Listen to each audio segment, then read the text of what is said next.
Oh, I got involved in greyhound racing when I was, I think the first dog I had I was 13. Obviously didn't train in my name, had it in my dad's name, and through Margaret Long.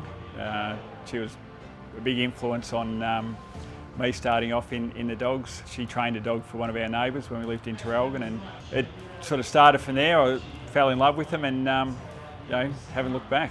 We got Light of Fire, and very, very good dog. I think when he won the Melbourne Cup he was only around 2 years of age. I think he was actually the youngest dog in the race, so it's on the old Sandown track, and yeah, I think it was the first Group 1 that we were lucky enough to win, and yeah, just a fantastic dog.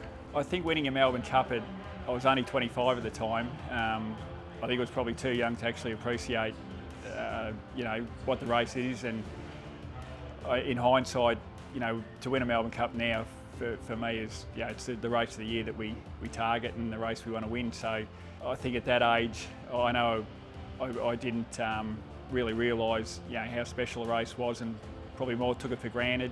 When Got a Moment won the Cup, Ben, I think he was only 15 or 16, he handled it that night, and even when Aston DB won it, Shana was training him and the whole family was involved. So obviously when Light of Fire won the Cup, there was no family back then, so it's certainly the last probably 10 years when we've won the majority of the Cups, the family's been fully involved. I think the Melbourne Cup experience sort of starts when you win the heat.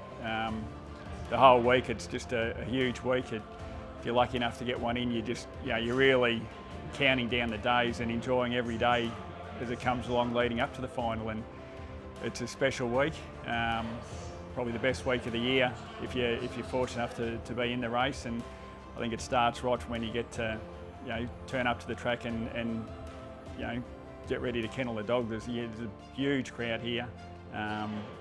The atmosphere is unbelievable, and I think the fact of being at Sandown, everyone's so close to the dogs, it just adds to the whole race. It's pretty special.